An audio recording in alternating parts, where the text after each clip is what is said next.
I tried to commit suicide when I was 19. At 23, I took a risk to find my happiness. And at 32, I finally found it. I felt dead inside. I felt like I couldn't breathe. I felt like there was an elephant sitting on my chest. I would go into random hyperventilation and I didn't want to eat anymore. I no longer wanted to live because of the pain and the numbness. It was never going to stop. I needed to put an end to it. Growing up, I wasn't an emotional child. I didn't know how to feel or express my emotions. There was no space in my life for me to express my emotions. I had to pretend to be fine, to be happy. My parents provided me with everything they thought I needed growing up, like my school books, dance classes, gymnastics, food. They didn't really know how to express emotions themselves. They were doing the best they could and giving me more than they had as children. But that made me grow up not knowing how to feel or express my emotions, which turned into me swallowing the pain, never showing any negative emotion or using my voice to express it. I just pretended, smiled, and joked my way through life, no matter what I really felt. So when I was 19, I reached my breaking point. My relationship with my first love just ended, and we had gone from seeing each other every day, sleeping at each other's houses every night, to him ghosting me. Since he was my first love, I believed that we were going to be together forever. When this happened, I was in complete shock, and it felt like the rug got pulled out from underneath me. During that same time, one of my parents was going through financial troubles. I would feel their pain because they were my parent, and they would always share their pain with me. My parents were divorced. They lived in separate houses. My dad is actually my stepdad, but I just call him my dad because he's been my dad since I was 4.5. One of my parents had money. I had a huge bedroom in their house, a walk-in closet, a bathroom that was attached to my bedroom, California king bed that sat up like a hospital bed and vibrated. My other parent struggled to pay bills and sometimes to even buy food. So it felt like I was living two different lives at the same time. I always had the freedom to pick whose house I wanted to be at and sleep at, but it was honestly hard to enjoy anything in my life when one of my parents was struggling so much. I would always think about them and feel their pain and their suffering. It just felt like my responsibility. I carried a lot of that weight with me, even though there was nothing I could do at the time. I just felt so bonded to this parent. And something important that I want to mention is during this breakup, I would feel this pain that I felt was so intense. And this thought would always pop into my mind that this is what it feels like when a parent dies. And I couldn't understand that at the time, but that thought would always come to me. The weight of being completely heartbroken and the weight of my parents struggling so much completely got to me. And I didn't know how to handle it. I thought that killing myself was the only way out of this pain. I ended up taking pills to try and end my life. When they started kicking in, I felt like I needed to go to sleep or I would start projectile vomiting everywhere. I ended up crawling to the toilet and I started to vomit. I hear this voice and it clearly says, keep your eyes open if you want to stay, close your eyes if you want to go. When that voice spoke to me, I realized I didn't want to go. I didn't want to cause my family all of this pain. So I knew to keep my eyes open and to just continue throwing up. And as this is happening, my phone is near me. My cousin calls me saying she had a bad feeling. I have no idea what I said on the phone or what she said on the phone. She called my parents.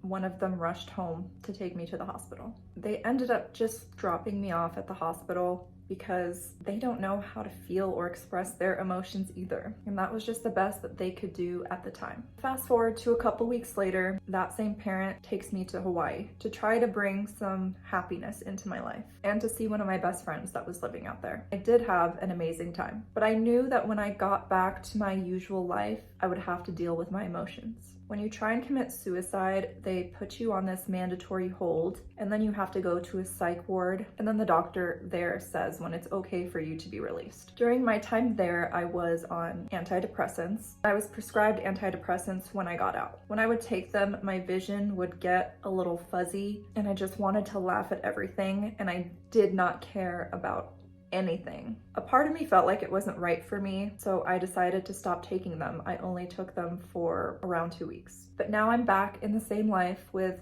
all of my sadness, and every ounce of confidence that I ever had was crushed. I didn't know who I was anymore, what kind of personality I had, who I was supposed to be. And when I would think about this, all that would come to me was that my name is Salma. I felt so much confusion with everything else that I thought about. I didn't know who I was anymore. Everything I thought I was completely shattered. I didn't know what to do, so I went to a psychic. I went to this tarot reader, walked in her room, started bawling my eyes out, asking her when my boyfriend was gonna come back to me. And this was the first time this woman was meeting me. And she did a reading saying he would come back when I let go. And she was right, he did come back, but when he came back a few months later, I no longer wanted to be with him. At the end of the reading, she took her hand and waved it around my chest. And that was my first time ever experiencing energy healing. And that was the first time I finally felt some relief.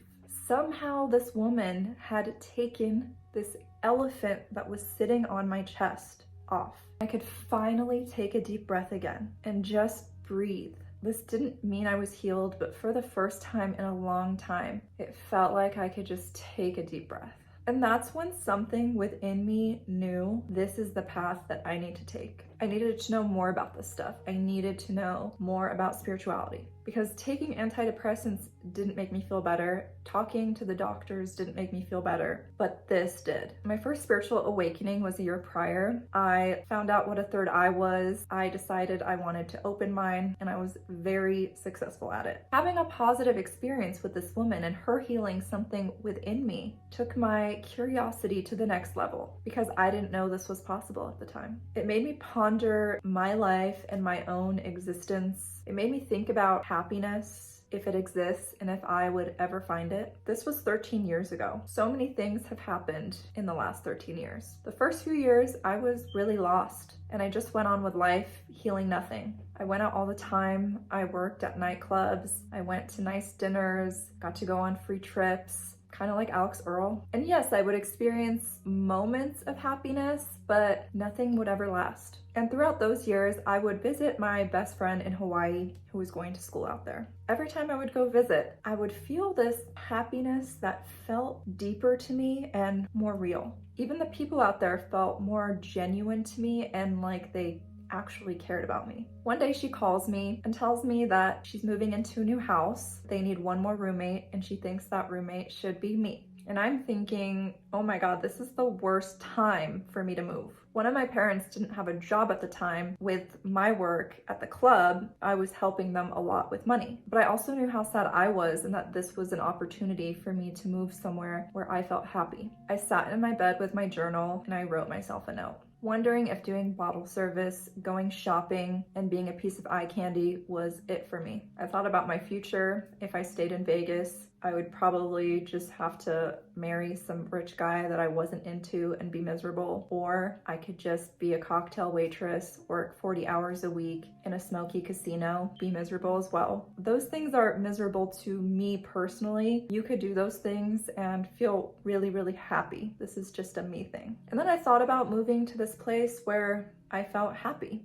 And I knew that I would hate myself forever if I didn't take this risk. It was a hard decision to make because I didn't want to abandon this parent that needed me. But I just felt like if I didn't go, I would be living in my personal hell forever. So I took the risk and I went. And actually, after me going, the parent that didn't have a job ended up finding one that month after I left. When I moved to Hawaii and I first walked into the house, the first thing I saw was this tapestry of this beautiful woman meditating. She looked so peaceful, happy, enlightened, connected, everything that I wanted. And she looked just like me when my hair is in a bun. And all my roommates agreed. I had no idea that this was supposed to be Buddha at the time. All I saw was a woman. This tapestry became my dream self, something that I would look up to. And I now call her TheSalmaLlama, which is the ultimate version of me, my higher self. And this was way before I knew about signs from the universe and that it's always talking to us. And this was a sign from the universe. that I was beginning my journey, the journey to becoming TheSalmaLlama, the journey back to self, my true self. A few months after living in Hawaii, a friend gave me the book The Alchemist to read. I remember reading this book thinking, could this be real? I've always had a really curious mind, so anytime I want to know something, I pretty much just do what I need to do to find out if it's real, even if it gets me into trouble. I wanted to know if the omens or signs that this book is talking about were real. The first day I pondered that in my mind, I got a sign. I knew it was a sign because the universe made it so obvious to me. It was literally like it read my mind and responded to me. I started to pay a little more attention. There was a person living with us and she saw the placement of their shoes. And she literally said to me, oh, look at the placement of their shoes. That's a sign they're gonna leave. I'm just thinking this woman is crazy. But she was right, they moved away. So that got me thinking more. Are these signs telling us something? And what does it all mean? Why does this tapestry look like me? I read this book, now this woman is talking about signs. What is going on? Gradually over time, I started to notice the signs more and more, and I even started asking for signs. About 8 months later, I ended up moving from Oahu to Maui, which actually some people think is the heart chakra of Earth, and it did put me in a very intense heart healing journey. When I got to Maui, I got this job as a concierge. And at this job, we had so much time to talk to our coworkers. I worked with this girl and I had told her about the signs and how they mean things. So when we got bored, we would play with it and ask for signs. Then we would notice, maybe after we would ask the question, everyone in the lobby was wearing something orange, and we would look up what the color meant. Or maybe a flower would blow towards our desk and we would discover the meaning of that. Or somebody would walk up to our desk and they would answer our question during a conversation about something completely different. Somehow we were getting a response, and my coworker ended up being crazy good at deciphering these signs and what their meaning was. Even though she was just discovering it like me, we would sit there with our minds blown. We realized you could literally have a conversation with the universe, God, source, creator, whatever you want to call it, and it was going to respond to you in the most unexpected ways, and it was mostly symbolic. So I started to listen to this guidance, to this energy. One of the things that it guided me to do was go to Egypt. I had never thought about going to Egypt. I had never wanted to go to Egypt. I was kind of scared to go to Egypt. I had nobody to go to Egypt with. But it all worked out and I ended up going. While I was at the airport, I remember thinking, if this doesn't go well, I am a crazy person and I made this whole sign thing up. So many magical things happened when I got there that I could not deny, that there was this force that was much more intelligent than I was, that was literally speaking to me and guiding me through life. Something significant happened on that trip. The woman that was leading the trip was doing these energy readings for people. I didn't initially sign up for this, but every person that would come out of the room after their energy healing would just rave about how amazing it was. I decided, let me sign up for this and see what it's about. You just sit in a chair across from her. She starts scanning your body, and that's how she does the reading. She gets to my heart chakra and she's blown away. She said, wow, you seem so glittery and golden and smiley on the outside, but your heart is in shreds. She shared all these blockages that I had in my body with me. She ended up spending 45 minutes on my heart for free, just to tell me that I needed to heal this energy. She said it had to do with my father that died when I was 1.5 years old, and that if I don't heal this energy, it's going to turn into a physical illness. She said this was the energy of shock. This energy was frozen within me, and she asked if I get abandoned by men all the time. They're there one day and then they disappear another day. This was a reoccurring theme in my life.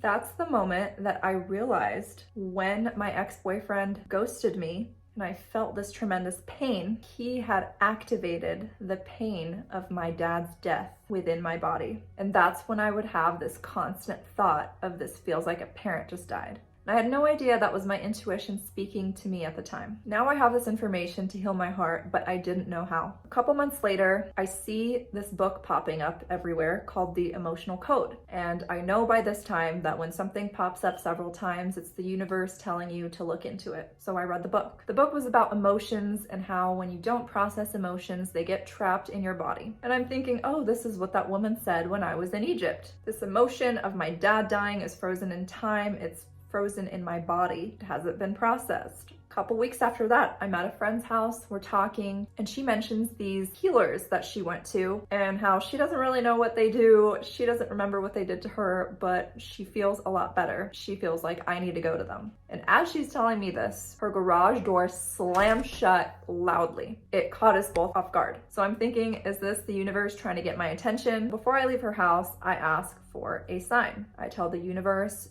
to put a flower by my car if I'm supposed to do a session with these people. I go to my car, a flower had fallen off a tree, it's next to my car. Then I turn my car on, and then on the screen where you can see what music is playing, Roses by the Chainsmokers was playing. So then I'm like, okay, you want me to spend $1,000 to spend 8 hours with these people. I guess I'm doing it. So I set up a session with these people. They're explaining everything they do to me, and I realize, oh my God, this is everything that I read in the emotional code. They are releasing trapped emotions and beliefs that don't serve me within my body. So they say things and you kind of have conversations and you wait for something to get triggered within your body, and then we would go in and heal them. Somehow we get to the part where in my heart and my dad is dying. I did not expect to feel pain like this. I didn't even know it was in there like that. I'm just sitting in a chair across from these people and I'm feeling all of this pain. I'm sweating now. My body's kind of shaking. I'm crying. It was really intense. We definitely released a lot of things that day. Some things I do remember, some things I don't remember. Beliefs that I had about my life. It was definitely worth it. I thought I had released the death of my dad, but that wasn't the case. Over the next few years, living my life in Maui, I tried to do the best that I could do with what I had and what I knew at the time. I cried a lot. Most of the time, I had no idea what I was crying about, but I started to allow myself to cry. I would cry all the time when I was driving to places. I would put my sunglasses on and cry at the beach. I would write in my journal. I didn't know what I was doing at the time, but I was finally letting the pain come out of my body. I was letting my tears heal me. I hadn't processed my emotions in like 25 years. Now let's fast forward to 2019.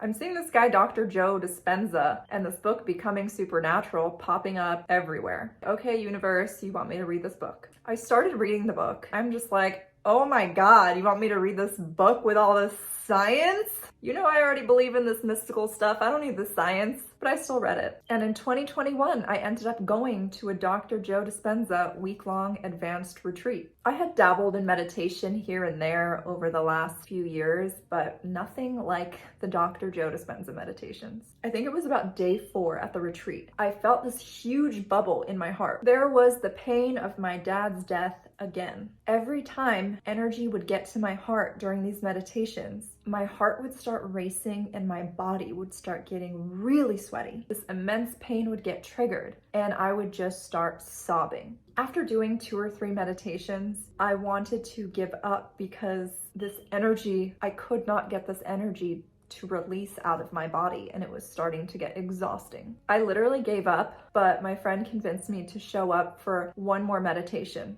And after I show up, this guy that's sitting next to me tells me to lift my head back and do this. I didn't care at the time. I was over it. We're doing the meditation. I let my head go back and it finally released. I had some mystical experiences with the spirit of my dad during this retreat. I actually saw him and TheSalmaLlama. Their faces were made out of stars. He also had visited my friend that was at the retreat with me, and he let her know that she needed to tell me that I needed to let it go. I needed to let it all go. I was so confused about this. I was like talking to the air saying, I already let you go. What else am I supposed to let go of? What are you talking about? And another important thing that I need to share with you is during these retreats, you do these walking meditations. So you're literally walking and meditating at the same time. And you walk as your future self, the person that you want to become. And when it's your first time doing these, you don't think anything crazy is gonna happen. But crazy things did happen. When I would walk as my future self, I would suddenly have this feeling like my heart was laughing. It felt so light and like it was laughing. You know that feeling when you're with your friends and you're laughing your ass off and it feels like you have this major release and you feel so light? That's what my heart felt like. And I just think, wow, my future self is really happy. I will never forget this feeling. I leave the retreat and I decide I'm not gonna stop doing Dr. Joe Dispenza's work.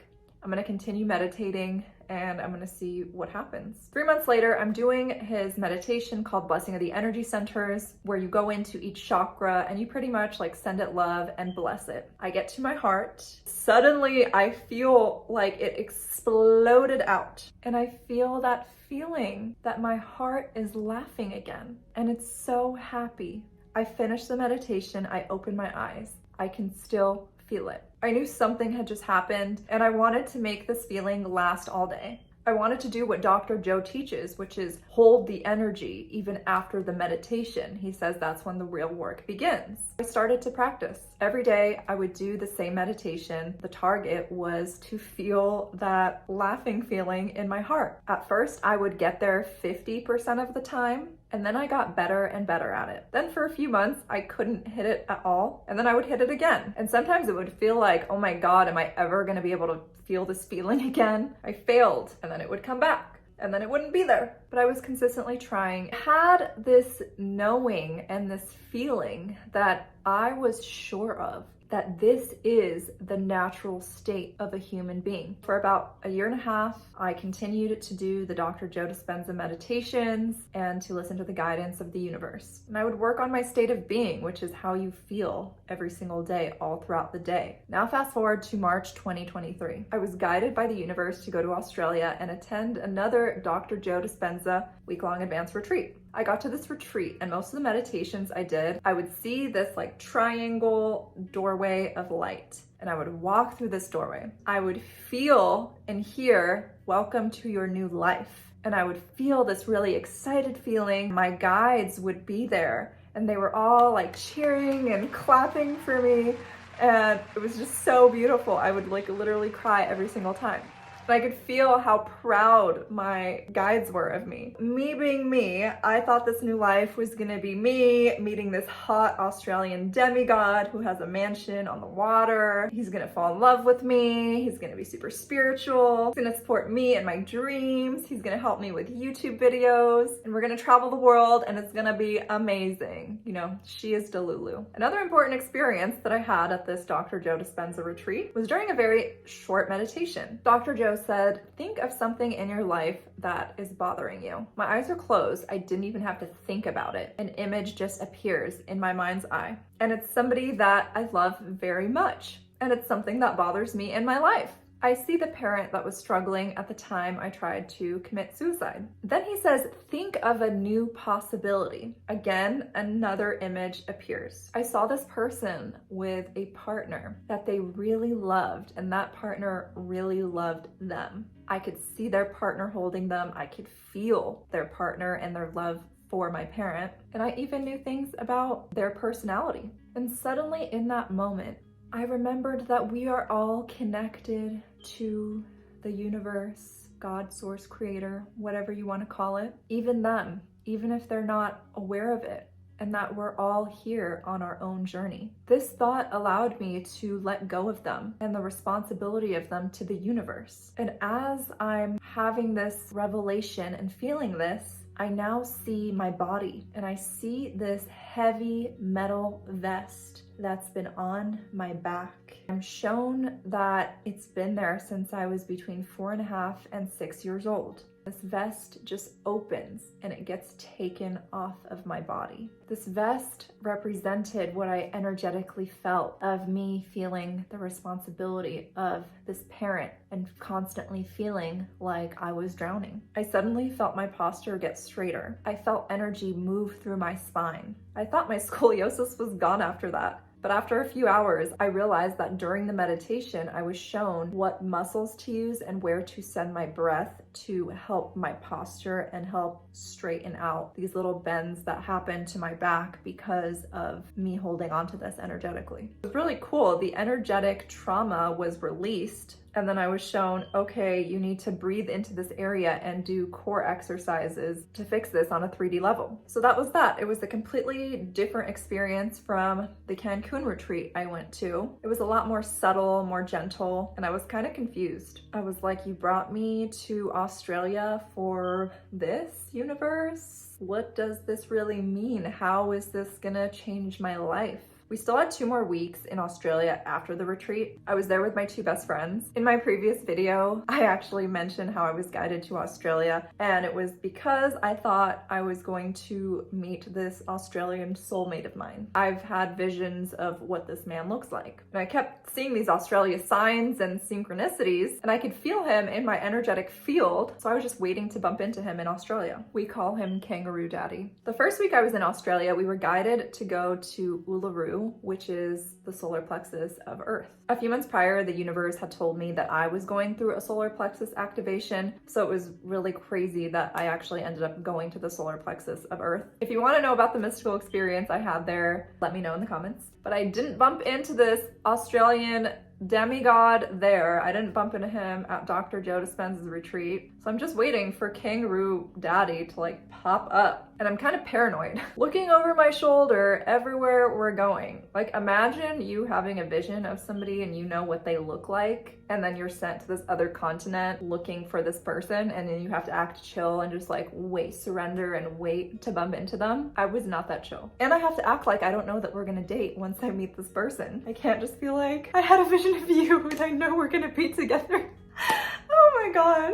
If you're still here watching this video, I promise that everything in this story will come together. Everything is connected. Anyways, we had a few other places that we were guided to after the retreat. Usually when things are divinely guided, they are easy for me. It's like every doorway is open and challenges are minimal. But this time things felt a little more complex. When we would decide, okay, this is the next location that we're being guided to, or our intuition would guide us there, the place that we were going to stay at wouldn't immediately appear. So instead of knowing the right hotel, the right Airbnb we were going to stay at, we would get to the location and then we would go to a restaurant and we would end up searching for hours, and it felt exhausting. On top of that, we were constantly like packing and unpacking our bags, going from location to location. Plus, I'm like looking over my shoulder, trying to find Kangaroo Daddy everywhere we're going, at the same time trying to surrender. My friends and I are like, what is going on? Why is this hard?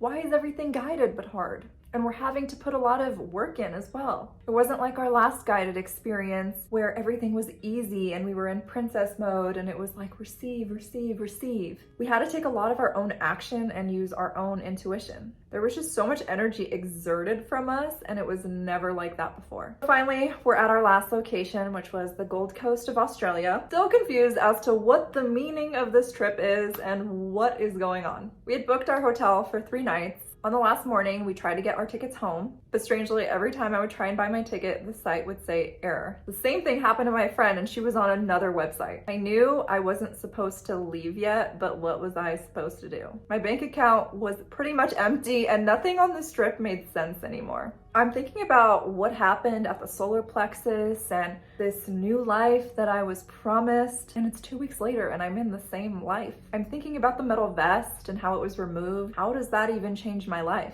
And I'm also thinking about how I came all the way to Australia to find Kangaroo Daddy, and this man is nowhere to be found. After a little mental breakdown that day, we met with an Australian friend that I met in Las Vegas, who ended up being the perfect person to run into in Las Vegas because he helped us with where to visit and where to go all throughout our trip. So we're out and about with our Australian friend that we've only met one time, and he tells us we should stay longer and that he has an extra room in his house. We just laugh it off at first, like thinking in our minds, we love Australia, but we are exhausted. We've had enough, we don't know what's going on, and we barely have money left in our bank accounts. He mentions it again later on in the night. And Annalise and I both had this intuition that we were not supposed to leave yet. We discussed it and we felt like if we go home now, we are going to leave disappointed. There is a meaning to all of this, and we can't leave without understanding it, because we would get home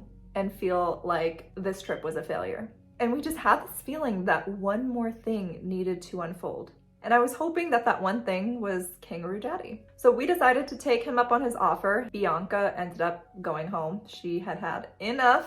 And that night, something strange happened. We were having some food and drinks. I'm talking to my Australian friend, and he brings up his friend who is depressed. He doesn't want to talk to anybody. He doesn't want to do anything. And I remember just thinking, oh, his friend is suicidal. And I just think, kind of strange to bring this up right now, universe. What are you trying to tell me? Then as we're walking out of this place, this woman is outside playing her guitar, singing. And she is singing this song that I used to listen to on repeat at the time where I wanted to commit suicide. And I just think, okay, this is the second time you're bringing this up to me in like 45 minutes. What is going on? Also, buzzkill. So now we're staying at this guy's house. The next day, Annalise and I just decided to relax. We were really exhausted from the trip. We just wanted to kind of sleep and chill in bed all day. She decides to put on this documentary about this guy and his wildcat. We thought it was gonna be cute, but it was super depressing. And it was kind of funny because we didn't know these guys and they were watching this with us. And I'm just sitting there silently crying the whole time. And every time they would look at me, I would just be like, I'm on my period and this is really sad. I didn't know what to say to them. I couldn't even comprehend why I was crying. I just knew in the documentary, the main character was suicidal. And then the girl that he's dating is learning to step into her worth and learning not to take care of men like him anymore. I had broken up with somebody about 7 months prior, and I was just thinking about how when I made that decision, I was this girl, and how I've also been that guy in the past, and how it's so amazing that I have overcome those things. And I was just really connected to what these two people were feeling in this documentary. I could not stop crying. The next morning, I'm doing a meditation, crying through most of the meditation, just asking, what is this whole trip about? About 2 days later, it's the last day before we leave, Annalise and I decide to go to a coffee shop. We're both sitting at the coffee shop, just in silence, drinking our coffee, eating our food. We had both just given up on understanding what the meaning of this trip was all about. And then suddenly, out of the blue, Annalise and I, at the same exact time, get a download and get told the meaning of everything. We finally understood what the trip was about. I was told that I had let go of the energy of depression and suicide, and that it was no longer in my body or in my field, and that this is the beginning of my new life, and that I am a new person, and that the work that I have put in and the healing that I have done has gotten me here. And that the trip was made to be difficult and required us to work for it a little bit because we were going through a solar plexus activation. And by creating these difficulties, we were forced to tap into our confidence, our willpower, our masculine energy, because we had been too much in our feminine energy of let's just meditate, let's just receive, the universe is gonna bring it right to us. And the universe asked me to meet it halfway. It told me that I am here, but I want you to pretend that I'm not here, and you have to make it happen on your own, even though I am here. I want you to take action in the 3D world besides meditating and believing. Suddenly, we had a greater understanding of the action part that we didn't understand before. A lot of what we believed is just that the universe is gonna bring it to me. I'm gonna run into this person and they're gonna just give it to me. Well, this is all possible, by the way. I've had this happen many times, but this was the lesson that we were personally learning from the universe. So when the universe said new life, and I just imagined myself with my Australian lover in a mansion on the water and him supporting all my dreams, it wasn't me making it happen for myself. And the universe wanted me to know that I could make it happen for myself. And that was the activation that me and my two friends got. Once I got back home, I noticed that I no longer had this feeling of not wanting to get out of bed. I started to wake up in peace and happy for no reason. I was able to take action much easier, knowing that these actions are getting me closer to my goals and my dreams, understanding that action is necessary. I finally truly understood that I have to meditate and believe as well as really take the actions towards what I'm manifesting. I finally got to see the huge payoff of me never giving up on myself on this 13-year spiritual journey. I tried to commit suicide when I was 19. I took a risk to finding happiness when I was 23, and at 32 I finally found it. It took me listening to the signs from the universe, learning about Dr. Joe Dispenza's work, meditating, learning to process my emotions, learning how to find old emotions and release those, releasing subconscious beliefs that were not serving me, letting go of people that were not good for me, learning to trust my intuition, and trusting the universe and taking action when it asks me to, even when I'm terrified. This was what my dad meant when he said to let it all go. I've become the person I've always needed, and I know that I'm never alone because the universe is always with me. Now you're probably wondering what happened with Kangaroo Daddy. I never ran into him in Australia. When I got home, I did a meditation and asked the universe, because the universe has never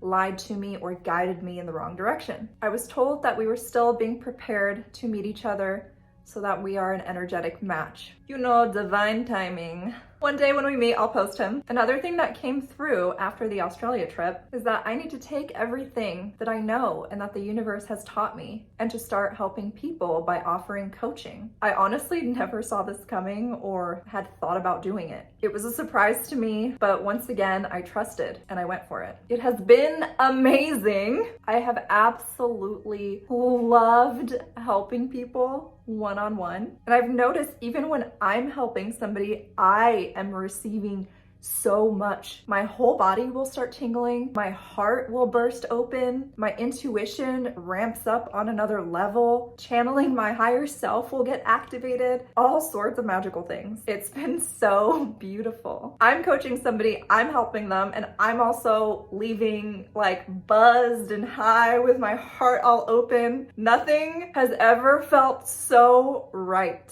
So if you want to work with me, I have a link in the description below. Just click the link. Never give up on yourself. There is a light at the end of the tunnel. There's a beautiful life out there designed for you by your soul and the universe. And it's everything you ever wanted. Whew. I'm getting emotional.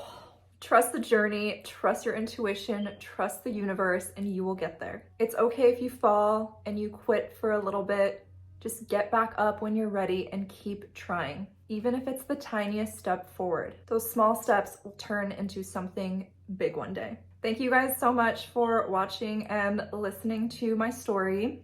I really hope this inspires you to never give up on yourself and to know that happiness does truly exist. If you like this video, please make sure to leave a like, leave a comment. That really helps my channel. Even if it's just like a llama or a heart emoji, it doesn't have to be a full comment. And make sure to subscribe. I'm gonna post the video on the left side of the screen of how I was guided to go to Australia if you wanna check that out after this video. I love you guys and I'll see you next time.